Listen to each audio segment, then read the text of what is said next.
All right, we back out here in the garden again, and I just wanted to show you.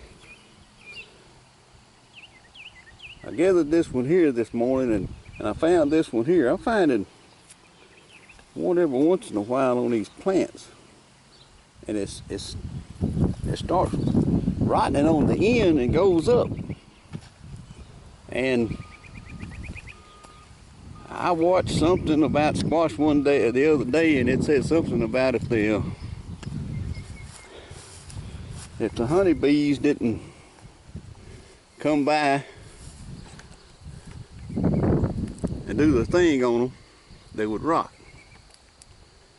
Pollinated, that's what it was. So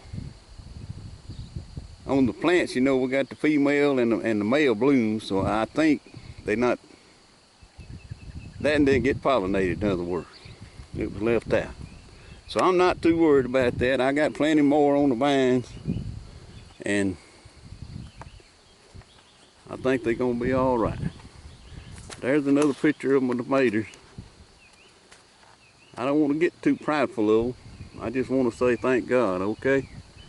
I don't want to get too prideful and say, oh my God, look at my tomatoes and how what I did and how I didn't do it.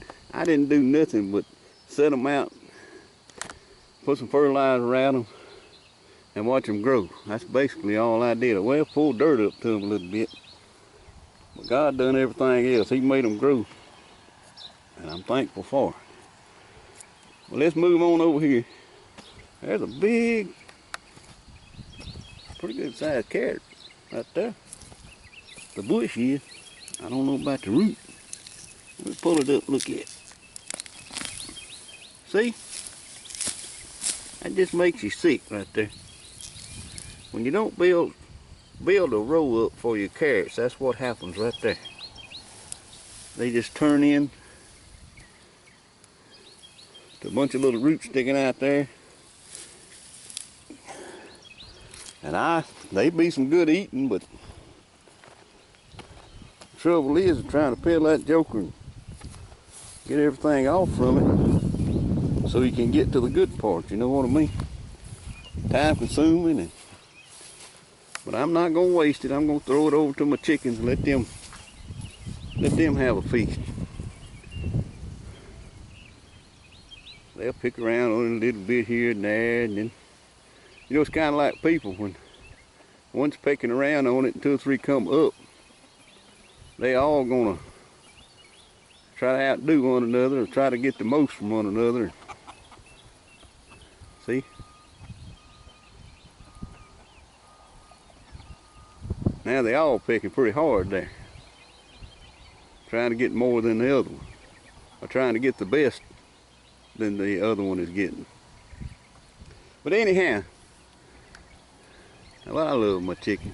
There's some young ones right there I bought a while back. Had a little problem. That's my Dominicker there. That's right out of her. But anyway, I got some more Rhode Island Reds and Dominickers. But anyhow, I had a little trouble. So as you can see, I had to put me a hot wire fence up around the top of it. I come out here one day, come out here one night after my wife told me that the chickens were cutting up pretty hard out there. So I come out here, and there was a little small baby possum. He probably wouldn't, I don't know, maybe a little longer than your hand, but he was going round and round my chicken house. So I come out here with my light, and I shined it on him, and I kind of made a, you know, rustling sound or whatever, and he backed up, almost stood up on his hind legs, and he was snarling at me, you know, like they do. I guess he was more scared than I was, but he was acting like he was pretty tough. But anyway, I run him on down here to the end,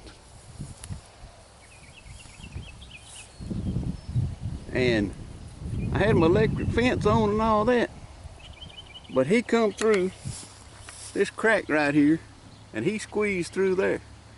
So I come out here the other night and put me a piece of wire up. So I ain't had no more trouble out of him. But you know, they just doing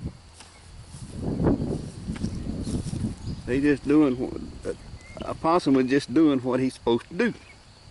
I mean, he got to eat. So I'm not gonna begrudge him for it, but I'm gonna keep him out of my chicken pen anyhow, let him go on his merry way. Anyhow, this is my corn. And it's growing, it's looking good, and it is soft out here. I mean, it is very soft. As you can see, the wind got in it just a little bit here and there, and I got a few knocked down.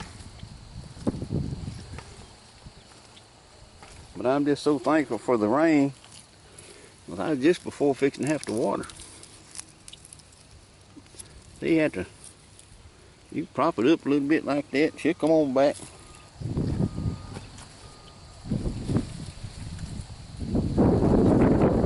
But this is peaches and cream here. Then later, a little bit later, I said I planted some more of this ambrosia. There's peas. I hope I get a mess off them. As you can see, I put my hot wire around my garden down there to keep the deer out. But they, you know, they love English peas. And then there's my row of carrots.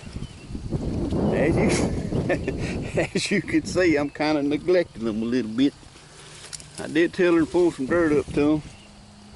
And I got to get out here and thin them out. And Lord have mercy, that's a job, but it's got to be done if you want some carrots. So I'm going to get out here and thin them out. And there's 2 or 3 ways to do that. You can go along and you can just get like some scissors and cut them off. The ones you know, to thin them out. Or you can just pull up the ones. And I've been told too, you can let them get bigger and then pull out the little baby carrots and eat them. Every how you want to do it. But I'm going to let these get just a little bit bigger. Well, after it kind of dries up some, I'm going to start thinning them out. And it don't matter how long it takes. I mean, I'm going to keep pulling dirt up to them. And it don't matter how long it takes to get done.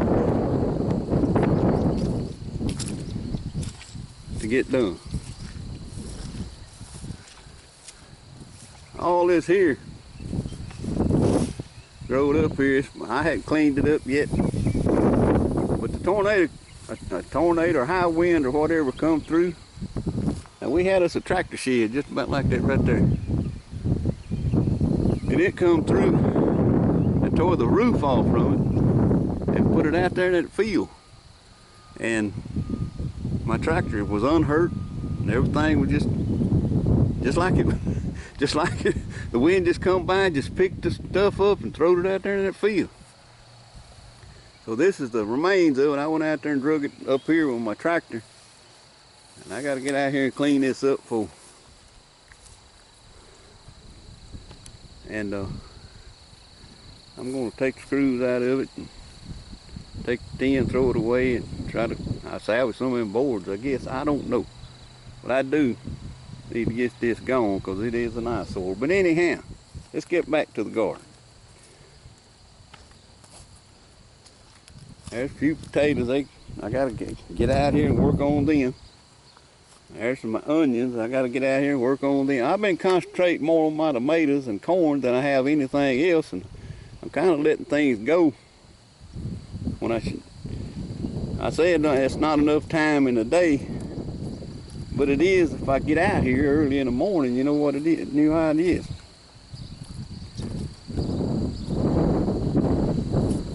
But that's my peas. These 2 rows, 3 rows here is kind of growing up here. But I'm going to put my tiller out here and tiller all these up because I didn't get a stand. It was too cool at night. And don't ask me why that last row over there come up good, but these over here didn't. I know you gotta have cool, you know, you gotta have warm nights and before you start planting peas and everything. So they like a warm soil to come up in. But corn, you know, you can get it up pretty early. It can tolerate the coolness. Matter of fact, that big corn right there was bit back by the frost. And it put, you know, the top leaves kind of, they died on it, and then the core of it started coming back. And you can see now, it's doing just fine. But anyhow, I'm gonna close this video in just a minute. But I just wanted to show you, here's my crimson coming up. Crimson spindless okra. And I think I got a pretty good stand to it. Coming up good. So this little cool snap, maybe it'll go away pretty soon, and then that's for when that okra will really take off.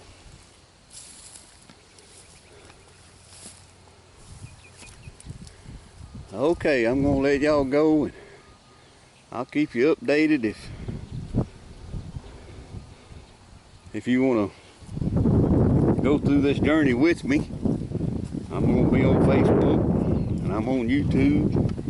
Pop in the garden, and I'd appreciate if you subscribe or like or whatever you have in mind. Like my videos and subscribe to my channel, and yeah, I'd be greatly appreciated. But I just want to, and that way if you keep up with me, you can see how my tomatoes, my watermelons and my cantaloupes are going to come along. They sure are standing up pretty this morning after that hard wind and that hard rain last night. But anyhow, thank y'all. I'll see y'all later.